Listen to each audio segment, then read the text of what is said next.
Bonjour à tous, on est dimanche 22 janvier et j'espère que tout le monde va bien. On est jour de nouvelle lune aujourd'hui. Au niveau des énergies, ça peut être un petit peu bousculant pour certains. On est beaucoup dans des énergies de renouveau quand même. Donc, à voir. Pour certains, il peut y avoir pas mal de choses qui devaient être mises en place et vous allez être un petit peu poussé à ça. Alors, je vous fais ce podcast aujourd'hui sur le retour à soi.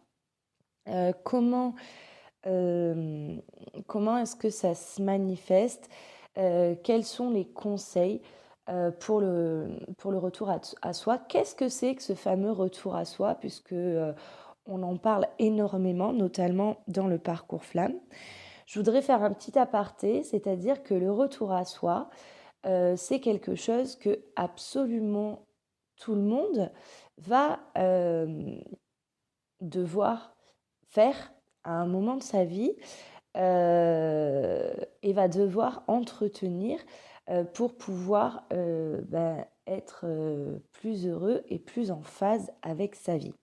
Dans le parcours flamme, le retour à soi a une dimension extrêmement spéciale du fait que au niveau de la reconnexion, c'est très compliqué. Alors généralement, ça va être pour le jumeau moteur, hein, c'est-à-dire celui qui a été, euh, qui a été activé en premier pour le parcours de guérison de manière consciente.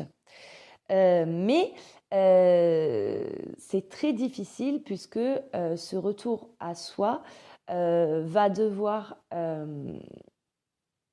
comment dire ça?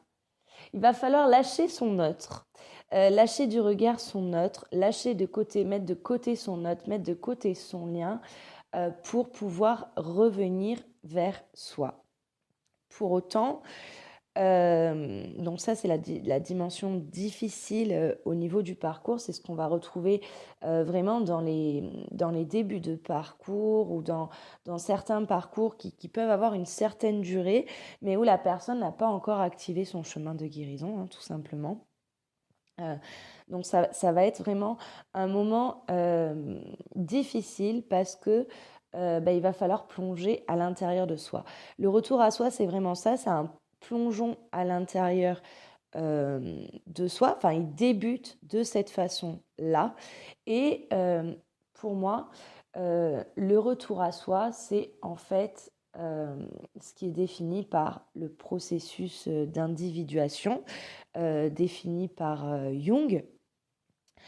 Euh, et c'est ça, le retour à soi. Alors, comme je vous le disais, ce n'est pas lié uniquement au parcours flamme.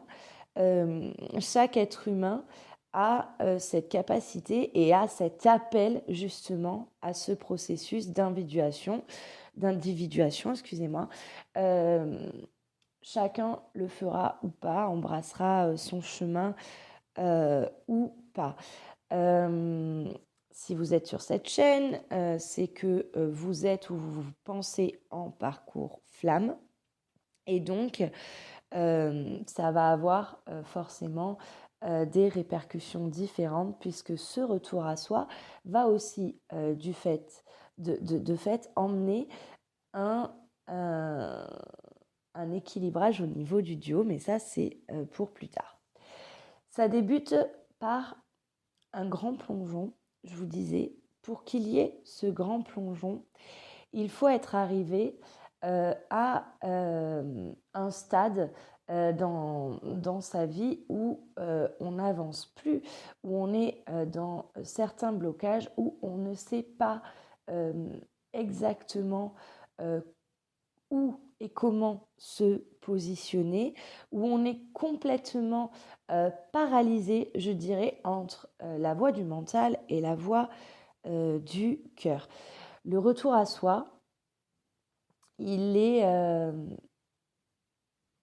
comment vous dire ça? Le retour à soi, il est engendré par des situations de vie qui ne vous correspondent vraiment plus. Et au niveau du lien, il va être activé. Alors, si vous êtes le jumeau moteur, il va être motivé vraiment par cette volonté au départ, cette volonté d'acter ou de réussir ce couple, ce duo, ce lien.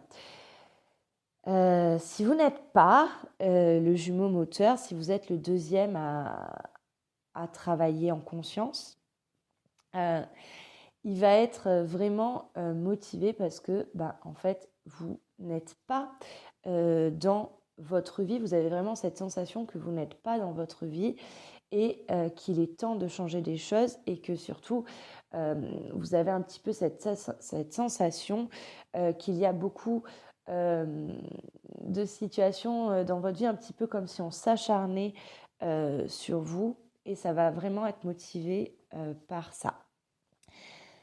Le retour à soi, il est long. C'est un processus qui est long et qui, au fur et à mesure du temps, va se simplifier. Le retour à soi, en fonction, donc il est grosso modo le même pour tout le monde dans sa manifestation, je dirais. Et pourtant, il va être vraiment différent en fonction de chaque individu. Et les défis et les challenges de ce retour à soi vont être totalement différents en fonction aussi de votre polarité. Donc vraiment, ça dépend de beaucoup de choses. Comment est-ce qu'on commence un petit peu ce retour à soi ?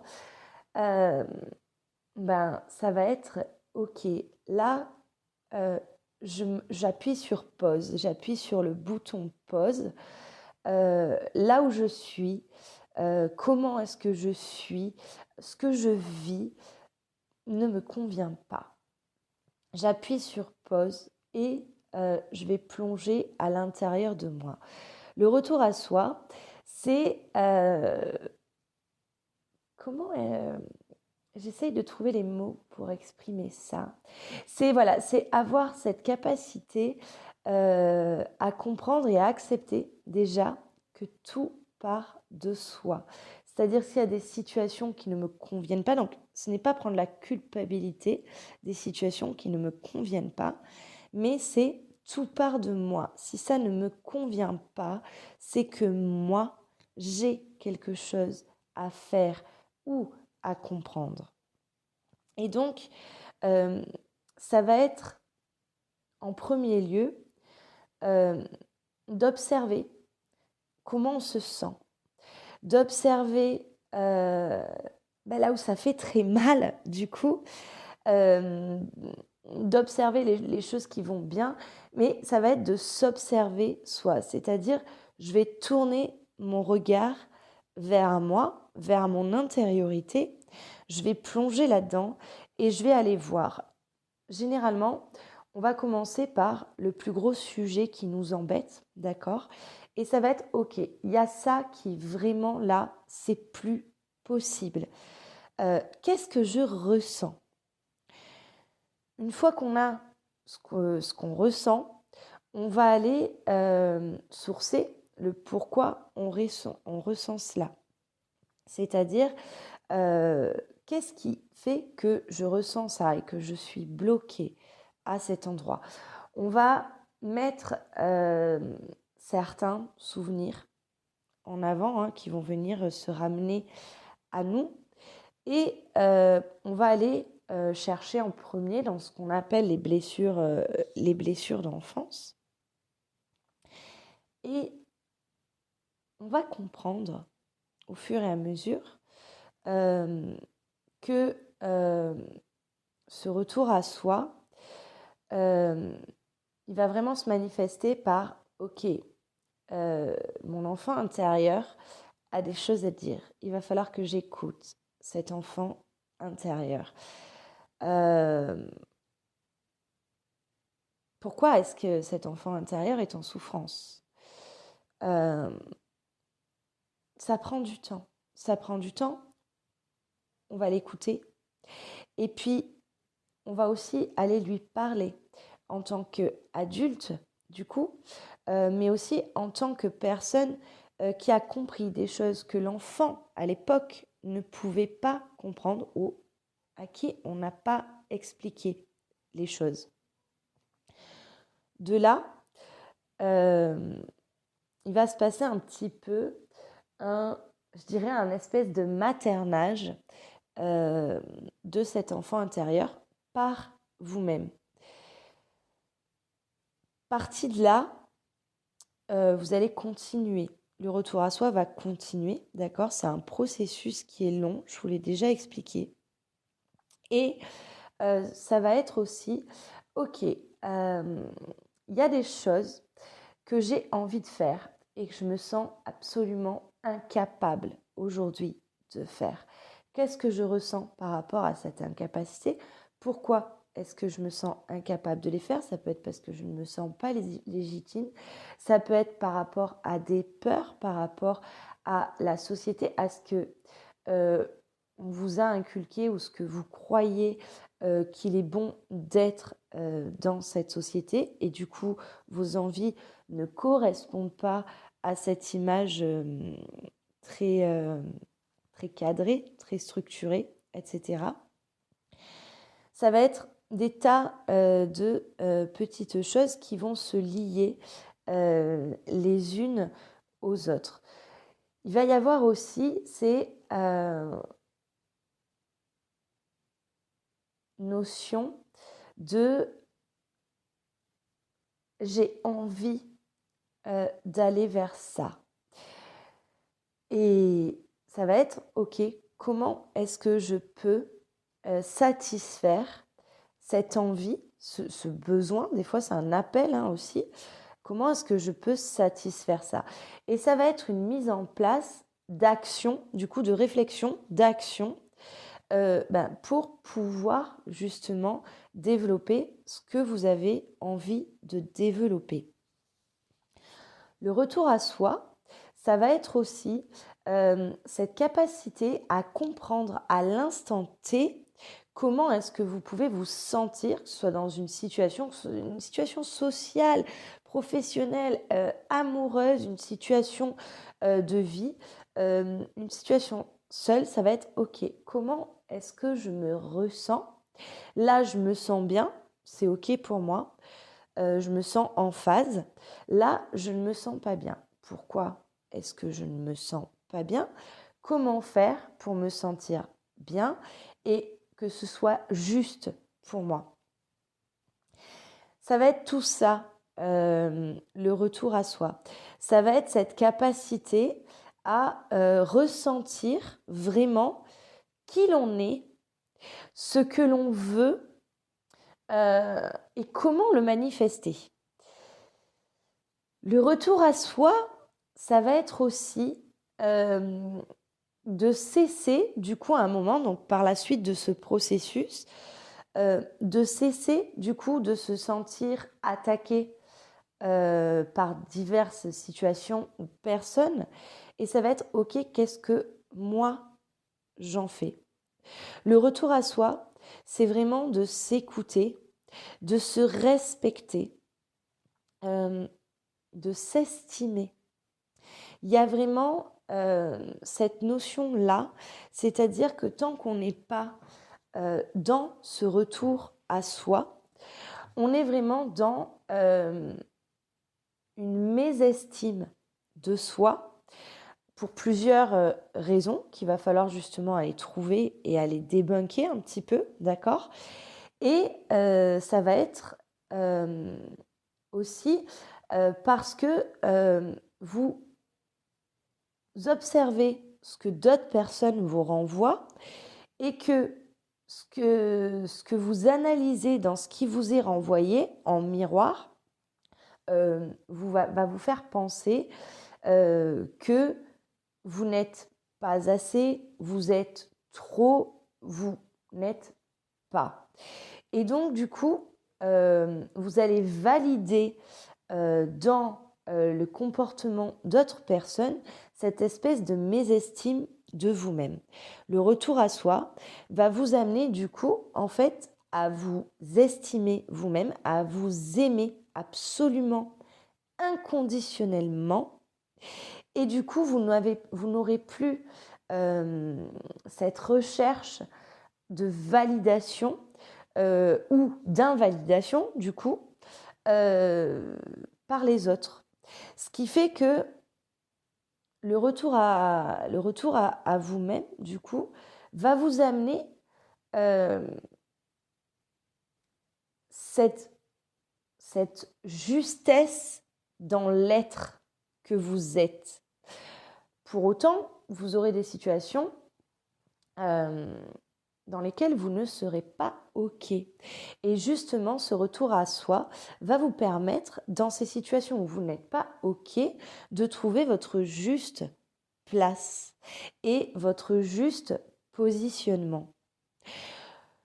Au fur et à mesure que vous avancez tout ça, donc il y a vraiment un énorme travail dans le retour à soi, il y a un énorme travail qui est fourni, il y a une énorme introspection et il y a une énorme mise en action, je dirais. Vraiment, ça va être différent, vous allez vraiment le vivre différemment si vous êtes un homme ou une femme et en fonction de votre polarité. Le retour à soi va aussi vous amener une espèce de forme d'équilibrage et d'alignement. Je vous parle très souvent d'alignement parce que au fur et à mesure que vous allez désactiver je dirais des croyances limitantes, des peurs, des blessures, etc. Et que vous allez prendre aussi tout ce qui peut être positif pour vous et vous allez trouver des ressources positives aussi chez vous. Ce qui va se passer, c'est qu'au fur et à mesure que vous avancez, en fait, vous êtes dans une espèce de construction. Donc en fait, le retour à soi, on est dans une déconstruction au départ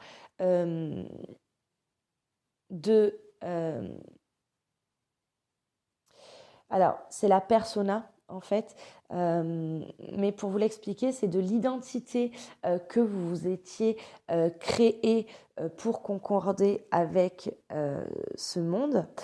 Et donc, vous allez déconstruire ça, vous allez faire tomber certains masques et vous allez en fait faire sortir votre soi profond, votre âme. Et donc, en fait, vous allez réaliser une reconstruction et c'est une unification de, du coup, ce qu'était votre persona et votre soi, que vous allez vraiment unifier. À partir de là, tout vous semble plus juste, vous vous sentez aligné. Et par contre, ce que vous savez à ce moment-là, c'est que il y a une forme de maintien pendant très longtemps, une forme d'équilibrage, une forme de maintien de cet alignement. Vous savez les choses qui vous font du bien, vous savez les choses qui vous sont néfastes, d'accord? Et donc, en fait, vous allez être vraiment sur un alignement pour pouvoir être le mieux possible dans le sens bien-être, d'accord? Le bien-être, ce n'est pas que du bien-être physique, ce n'est pas que du bien-être sentimental, ce n'est pas que du bien-être mental et ce n'est pas que du bien-être spirituel. C'est vraiment tout un alignement qui va se faire.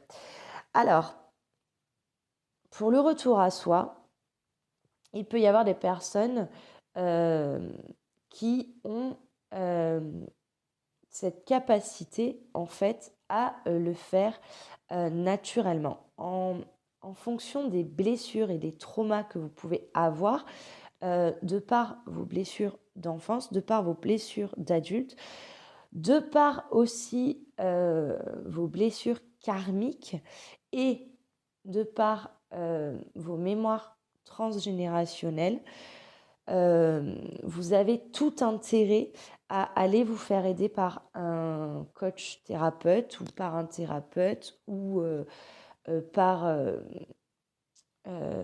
une personne en tout cas qui connaît son job parce que forcément ce retour à soi dans le processus il peut être compliqué parce que il y a des choses à aller voir, il y a des choses qui vont aussi remonter, c'est-à-dire qui étaient complètement occultées et qui vont remonter. Et au moment où elles remontent, ça peut être absolument compliqué à gérer. Et à ce moment-là, si vous n'êtes pas aidé par quelqu'un qui connaît les tenants et les aboutissants de ce processus, ça peut être très compliqué pour vous. Au niveau du retour à soi, ce que je peux vous dire, c'est que au début, c'est assez souffrant. Quelle que soit votre polarité, c'est assez souffrant. C'est assez compliqué. Et c'est surtout qu'on peut être très vite rattrapé par nos mécanismes de défense. Il n'y a pas, c'est pas une course contre la montre, ça se fait naturellement. Ce que j'ai pu observer aussi, c'est que ce retour à soi, il va être aussi drivé par des situations de vie, par des personnes qui vont arriver dans votre vie à un moment du coup qui va être très très juste et qui vont permettre en fait de faire sortir telle ou telle chose. Ce retour à soi, il vous permet en fait quelque part de renaître. Certains peuvent parler d'une forme de résurrection. C'est pas tant une forme de résurrection en fait que c'est j'entame cette deuxième vie du coup avec toutes les compréhensions, avec toutes ces blessures qui du coup m'entravaient, qui sont apaisées, qui sont guéries. Et du coup, j'entame cette portion de ma vie en étant le moi authentique et en étant OK avec la personne que je suis, avec l'être même, je dirais que je suis, et en étant OK aussi avec ce que les personnes sont aussi en face de vous.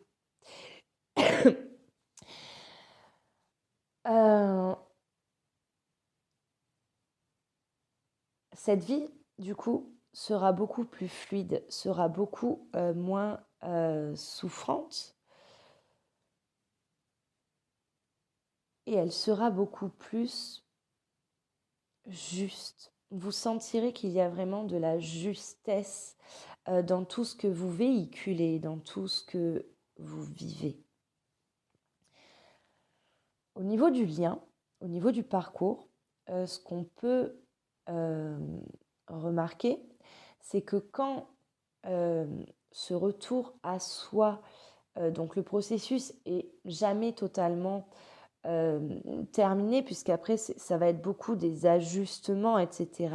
Mais il y a vraiment un moment marquant, donc c'est le moment qu'on appelle de la plénitude, la complétude pour l'un et pour l'autre.